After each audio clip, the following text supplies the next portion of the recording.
Chapter 2 class 12 formula वाली सम देख रहे हैं। सबसे पहले हम देखते हैं पोटेंशियल डिफरेंस का फॉर्मूला क्या है, W/Q, जो हमने 10th में भी पढ़ा था वही फॉर्मूला है। तो वर्क डन हो जाएगा Q डेल्टा V।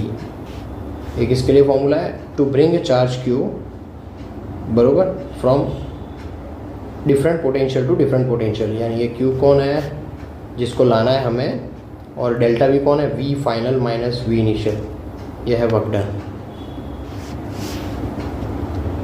बराबर। यही वर्क डन जो है पोटेंशियल एनर्जी के फॉर्म में स्टोर होगा, तो delta U equals to Q delta V भी लिखा जाएगा। नेक्स्ट एक फॉर्मूला है potential due to point charge. किसके लिए, अगर पॉइंट चार्ज है तो उसके लिए पोटेंशियल कितना है, V इक्वल्स टू KQ/R, और ये V जो है स्केलर है, यूनिट है वोल्ट। अब नेक्स्ट फॉर्मूला है potential due to dipole. Dipole का फॉर्मूला है पोटेंशियल का KP cos θ/r², जहाँ पे थीटा के हिसाब से फॉर्मूला बन रहा है। अगर मैं यहाँ पे थीटा 0 लूँ या फिर थीटा 180 लूँ, तो इन दोनों ही केस में हम इसको एक्सियल पॉइंट बोला जाएगा।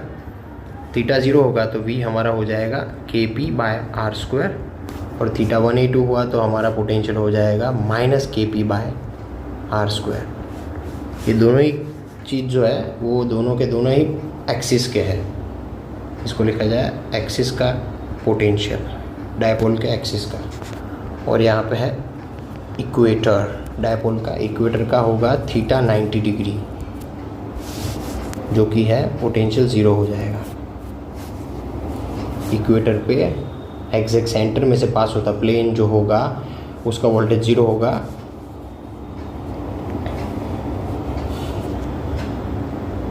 नाउ नेक्स्ट फॉर्मूला है रिलेशन बिटवीन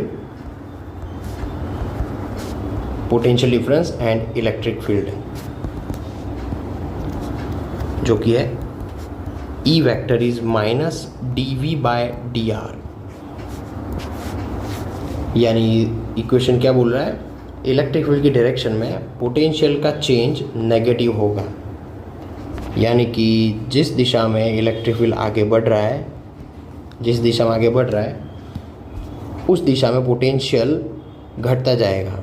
यानी कि A पॉइंट और B पॉइंट देखोगे ना, तो B का पोटेंशियल कम होगा, ठीक है, तो VB is less than VA होगा।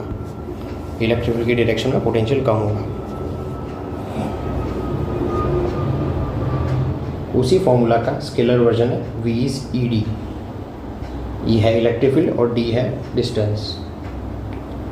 Now potential energy of a dipole, dipole का पोटेंशियल एनर्जी क्या है, माइनस P डॉट, जिसको लिखा जाएगा minus PE cos theta. Theta is angle between P and E। Now torque का फॉर्मूला है torque on dipole, torque on dipole placed in electric field. कहाँ पे रखा है, इलेक्ट्रिक फील्ड के अंदर, तो टॉर्क का फॉर्मूला है P क्रॉस E, जो कि होगा PE sine theta.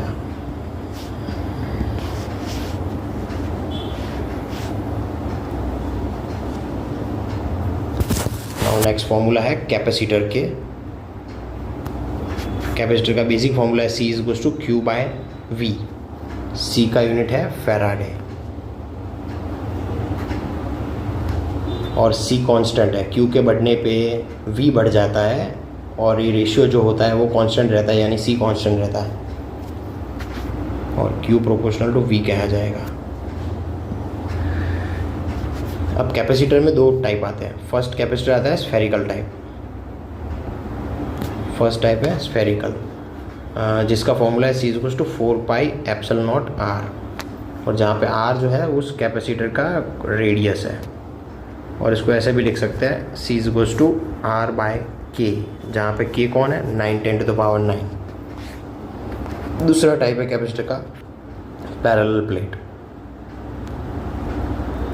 Parallel plate का फॉर्मूला है C इक्वल्स टू ε0 A/d। ये फॉर्मूला किसके लिए, अगर कैपेसिटर के बीच में कौन है, एयर है, हवा है या फिर फ्री स्पेस है। तब अगर यहाँ पे डाइलेक्ट्रिक मीडियम हुआ, अगर ये विथ मीडियम हुआ, यहाँ पे मीडियम है डाइलेक्ट्रिक मीडियम, तो C हो जाएगा K times of C not. C not कौन, तो कि ये जो है ना ओरिजिनल विदाउट मीडियम एयर वाला, उसको C नॉट बोला, और जैसे ही मीडियम डाला तो हो जाएगा K times of C not. Series यानी कैपेसिटर को हमने वाया वाया कनेक्ट किया हुआ है, डन। इसको C1 नाम, इसको C2 नाम दिया है। तो इसका आंसर हो रहा है, जो कैपेसिटर का सीरीज़ है वो रेजिस्टर का पैरेलल माना जाएगा। यहाँ पे होगा V1/C equivalent is equals to, done. और अगर यहाँ पे n कैपेसिटर होते सेम वैल्यू के तो C इक्विवेलेंट आता C/n। सेम वैल्यू के n कैपेसिटर होते तो कैपेसिटर का पैरेलल कनेक्शन देखते हैं। C1 C2 को हमने पैरेलल में ज्वाइंट किया है, तो कैपेसिटर का पैरेलल यानी कि रेजिस्टर का सीरीज़। रेजिस्टर का सीरीज़ क्या था, C equivalent is C1 + C2 type का था।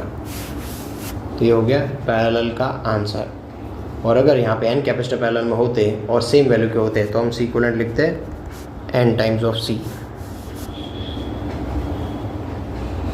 एनर्जी का फॉर्मूला क्या है, हाफ CV², दूसरा फॉर्मूला है हाफ QV, तीसरा है Q²/2C। एनर्जी डेंसिटी,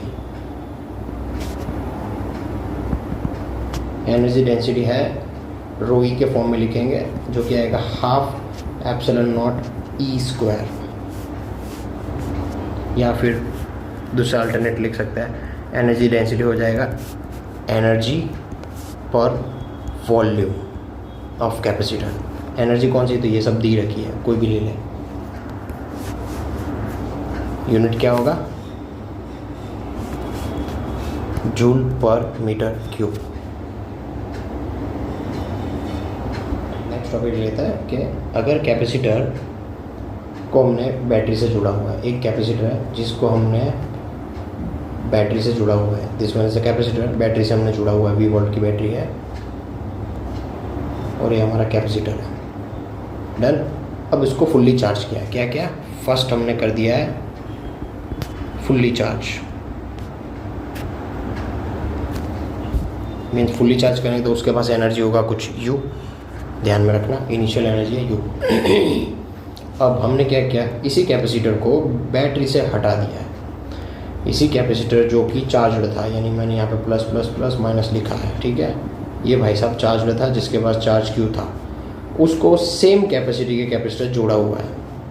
इसका कैपेसिटर C था, इसका भी C है, दोनों की सेम कैपेसिटी से जुड़ा हुआ है, बट ये अनचार्जड है, ये चार्जड है, ये अनचार्जड है, डन। जब ऐसा करेंगे तो सीन क्या होगा, ये जो चार्ज है दोनों में बंटवारा होगा।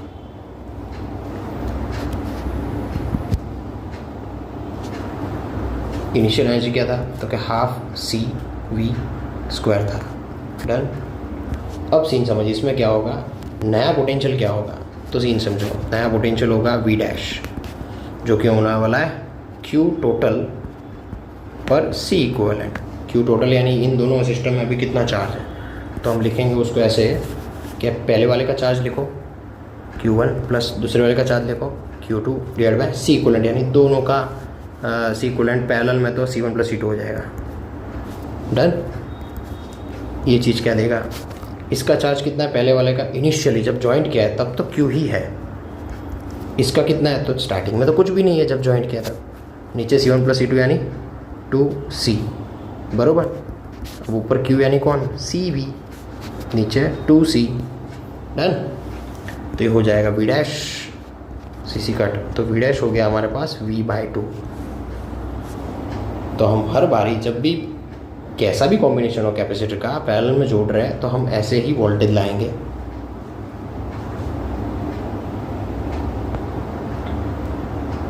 अब सीन समझो कि हमारा नया वोल्टेज है V/2, यानी इस छोर और इस छोर के बीच का पोटेंशियल डिफरेंस है V/2।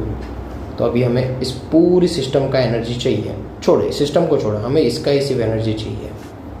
तो क्या करेंगे,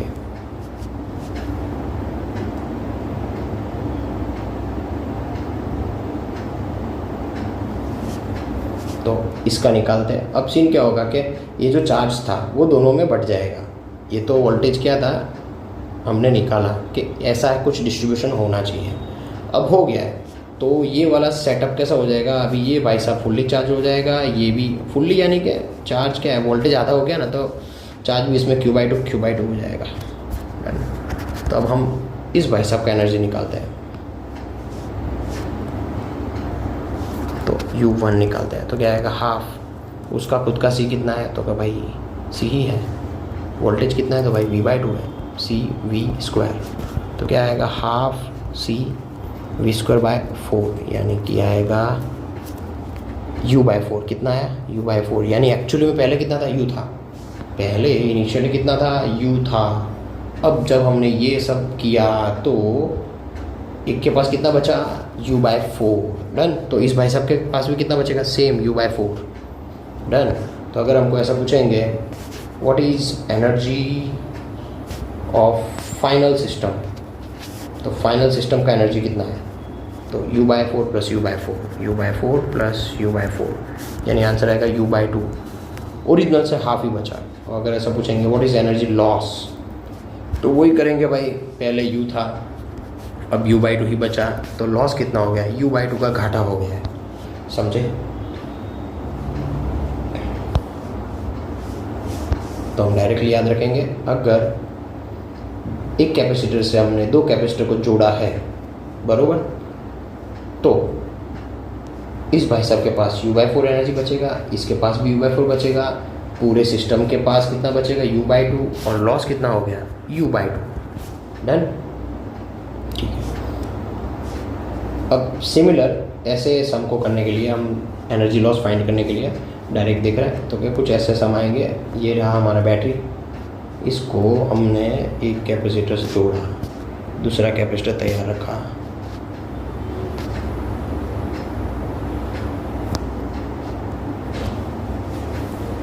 सी डन। हमने पहले ऐसे जोड़ा है, यानी कि ये भाई साहब फुल्ली चार्ज हो जाएगा। फिर ये की को हम ऐसा कर देंगे इस तरह, फिर हम की को ऐसा कर देंगे, इसको जोड़ देंगे बाद में।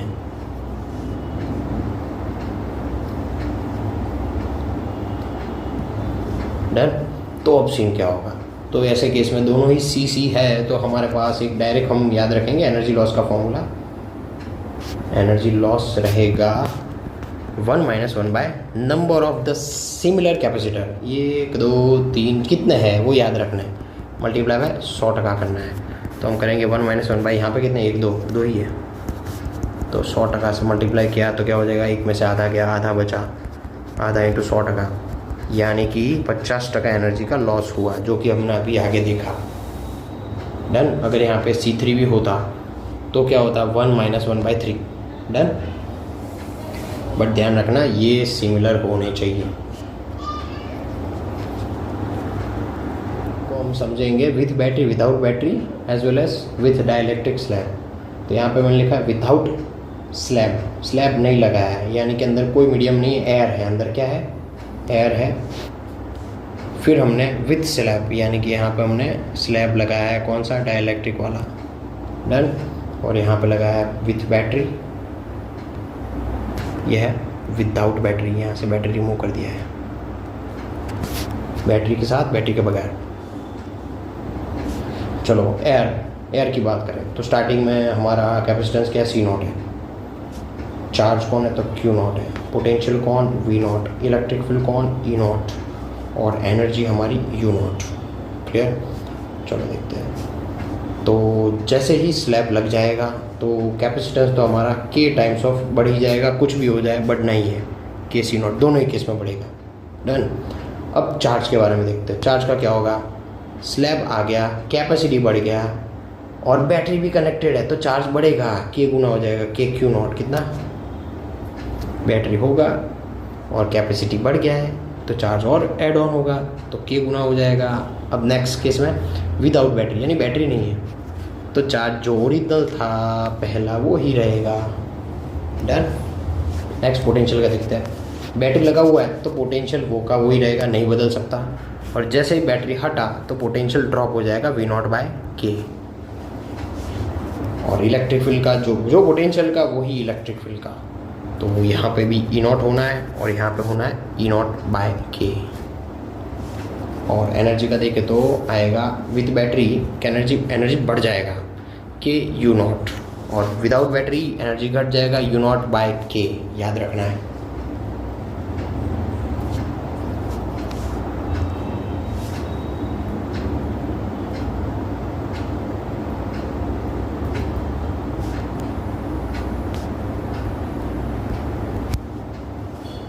अब हम कर रहे हैं कैपेसिटर के जो डिस्टेंस वाला पार्ट है उसको हम डिवाइड कर रहे हैं, यानी कि ये डिस्टेंस D है उसको बंटवारा कर रहे हैं। उसमें हम कुछ स्लैब वगैरह रखेंगे, डाइलेक्ट्रिक स्लैब। सपोज हमने यहाँ पे एयर रहने दिया और यहाँ पे K1 डाइलेक्ट्रिक का मीडियम और यहाँ पे K2 वाला मीडियम रखा। अब सीन समझ, इस स्लैब का थिकनेस हमने लिया T1 और इस वाले का लिया T2, ठीक है। साथ में लिखता जाना हो भाई तो ही समझ आएगा, सिर्फ देखने से नहीं होगा। तो अब इसका C इक्वलेंट होने वाला है ε0A, और बंटवारा किसका है, D का है, तो सब काम काज नीचे होगा D में। तो D पहले लिख ले, पूरा D लिख। उसमें से ये T1 और T2 को काट, क्योंकि एयर वाले T1 T2 कट गए, -T1 -T2 इन दोनों को काट दे। अब वापस से ऐड करने पड़ेंगे, ठीक है। इसमें पहले क्या था, एयर था, यहाँ पे एयर था, यहाँ पे भी एयर था, वो पोर्शन काट देना है, तो हमने काट दिया -T1 -T2। अब ऐड क्या करेंगे, विथ डाइलेक्ट्रिक, यानी कि T1 बाय इसका जो भी डाइलेक्ट्रिक कांस्टेंट है K1 प्लस T2 बाय इसका जो भी कांस्टेंट है K2। ये हुआ हमारा फॉर्मूला। डन। तो इस वाले को D में पार्ट्स किए तभी ही काम होगा। और D में पार्ट्स कैसे पता चलेगा, कैपेसिटर को यानी यहाँ से अरेंज करना हो, हमेशा ये वाला ऐसा होना चाहिए। MCQ में ऐसा देंगे कभी ये पार्ट्स किया है, तो तुझे क्या सोचना है, थोड़ा टेढ़ा सोचना है। इस वाले को यूँ कर दे, इस वाले को यूँ कर दे। पेपर को पलट के देख, पेपर को ऐसा पूरा पलट के देख ले कैसा है, ठीक है ना। बट ये वाली जो लाइन है हमें हमेशा ऐसे सीधी ही रखनी है, तो ही हमें सही से दिखेगा। इस कॉम्बिनेशन को कैपेसिटर का सीरीज़ बोला जाता है। क्या बोला जाता है, यह है सीरीज़ ऑफ कैपेसिटर, सीरीज़ के जैसा फॉर्मेशन में आ गया है।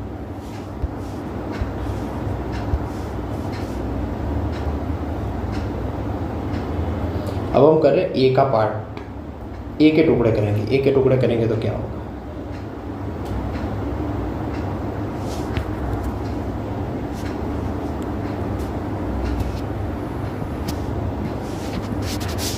ये डिस्टेंस D है। अब हमने किया ए के टुकड़े, यानी कि यहाँ पे स्लैब लगाया K1 वाला और यहाँ पे लगाया कुछ K2 वाला। डन। तो इसका कुछ एरिया है A1 और इस वाले का कुछ एरिया है A2, और ये खाली जगह रखी है। तो क्या होगा, C is to ε0 as it is, D नीचे वाला एज इट इज़। अब जो ε0 A/D में A था ना, वहाँ पे सब तिकड़म होगा, तो उसको मैं सही से लिखूँ।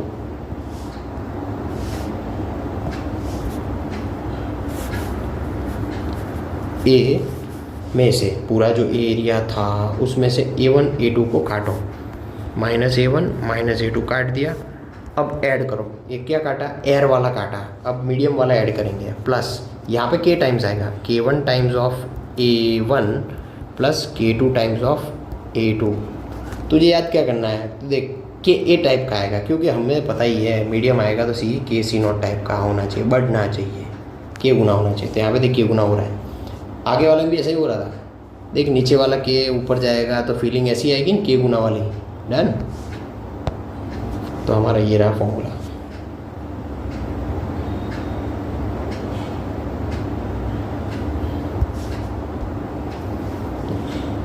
और केसेस देखते हैं। अगर मैंने ऐसे बांटा है कैपेसिटर को, ऐसे बांटा आधा आधा, यहाँ पे K1 डाला, यहाँ पे K2 डाला, तो ये क्या हुआ, डिस्टेंस D/2 किया हुआ है। तो कैसे आंसर आएगा? C is equal to epsilon naught A, D का पार्ट किया ना, तो देख अभी तो डी एयर वाला तो कुछ है ही नहीं, तो वो ना लिखो तो भी चलेगा, डायरेक्टली यही वाला लिखो। क्या हो जाएगा? डिस्टेंस कितना? d/2 और k1 प्लस डिस्टेंस कितना? d/2 और k2। डन। अगर वैसे लिखते पहले वाले की तरह तो भी यही आंसर आता है, एप्सिलॉन नॉट ए। डी में से d/2 काटो, d/2 काटो और ऐड करो d/2 k1 plus d/2 k2, यही आया। ठीक है, क्योंकि ये पूरा ही कट गया, एयर वाला कुछ है ही नहीं। और अगर ऐसा होता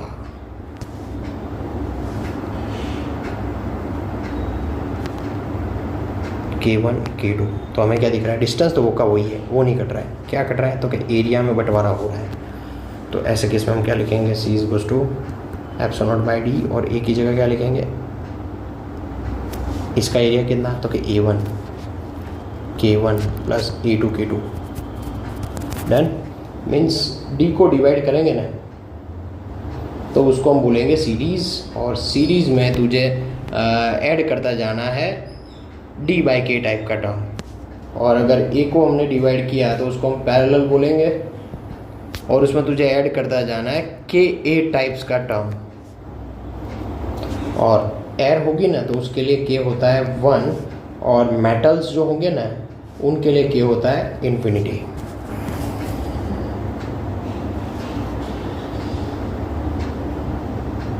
अब आता है टॉपिक कैपेसिटर इन स्टेडी स्टेट।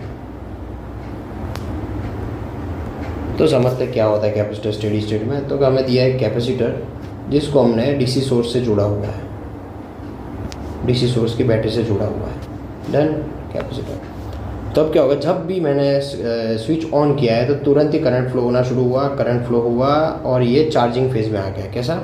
Charging phase. अब चार्जिंग हो रहा है। डन।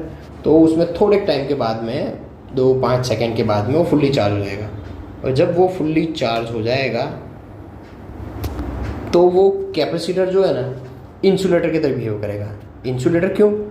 वो करंट को फ्लो होने ही नहीं देगा। अब करंट का फ्लो रोक देगा, ब्रेक कर देगा, यानी करंट ज़ीरो हो जाएगा। करंट का फ्लो को ब्रेक करेगा, ज़ीरो हो जाएगा। यानी ये जब फुल्ली चार्ज हो जाएगा ना तो ये स्टेडी स्टेट में बोला जाएगा। जब फुल्ली चार्ज तब उसको हम स्टेडी स्टेट में बोलेंगे, और करंट का फ्लो नहीं होने देगा।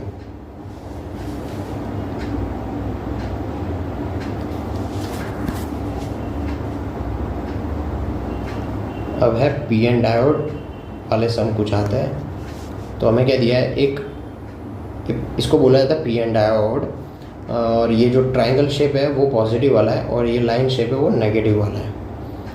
डन। जब हमने इसको बैटरी के फॉरवर्ड कंडीशन में लगाया, फॉरवर्ड मतलब क्या? प्लस वाले को प्लस से जोड़ा है, माइनस वाले को माइनस से जोड़ा है, तो इसको बोला जाता है फॉरवर्ड बायस। फॉरवर्ड बायस बोला जाता है। फॉरवर्ड बायस में ये करंट को फ्लो होने देता है। करंट यहाँ से फ्लो होगा, करंट यूँ फ्लो होके जाएगा। डन। और अगर हमने इसी मशीन को, जिसको पी एन डायोड बोला जाता है, बैटरी से उल्टा जोड़ा है, plus minus minus plus, plus को माइनस से, माइनस को प्लस से जोड़ा है, तो ये एज ए इंसुलेटर की तरह बिहेव करेगा। इसका रजिस्टर बहुत बढ़ जाएगा। इसका रजिस्टर 1 लाख से 10 लाख के आसपास हो जाएगा। यानी बेसिकली रिवर्स बायस में करंट नेग्लिजिबल फ्लो होता है। यानी हम क्या मानेंगे? करंट का फ्लो ब्रेक हो गया है।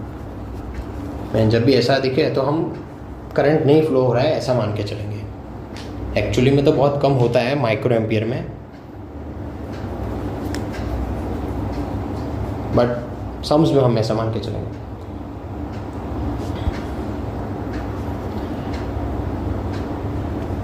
नेक्स्ट है V वर्सेस R का ग्राफ। V वर्सेस R का ग्राफ जो है, सपोज ये ग्राफ है, तो इसका अगर मैं स्लोप लेने जाऊँ तो स्लोप क्या मिलेगा? Delta V by delta R। Done. अब तुझे क्वेश्चन पूछा जाएगा find electric field for this slope. तो इलेक्ट्रिक फील्ड का फॉर्मूला तुझे पता है, minus delta V by delta R, यानी delta V by delta X जैसा हमने देखा था, ऐसा होता है। तो अगर इसको देखने जाए तो क्या पता चलेगा? Delta V by delta R कितना है? वो तो तेरा स्लोप है। तो बेसिकली तुझे माइनस ऑफ स्लोप निकालना पड़ेगा V वर्सेस R ग्राफ में, तो इलेक्ट्रिक फील्ड की जो भी है खोज सकता है तू।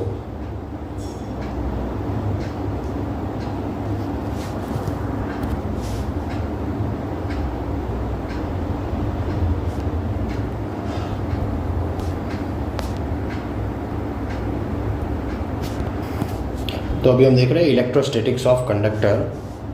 फर्स्ट क्या है कि कोई भी मेटल का गोला है, ये सॉलिड है या कैसा भी है, उसके इनसाइड इलेक्ट्रिक फील्ड जीरो हो जाएगा। कोई भी मेटल का बॉडी है, हॉलो है या फुल्ली फिल्ड है, कोई भी शेप है, उसके अंदर इलेक्ट्रिक फील्ड कंफर्म ज़ीरो होगा।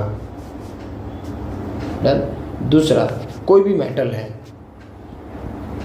उसके सरफेस पे जो पोटेंशियल होगा, मेटल के सरफेस पे जो पोटेंशियल होगा, वो ही पोटेंशियल अंदर सब जगह पे इक्वल होगा। भले ही वो स्फीयर हो रेडियस r का, अगर सरफेस पे 10 वोल्ट है तो अंदर सब जगह पे 10 वोल्ट ही रहेगा।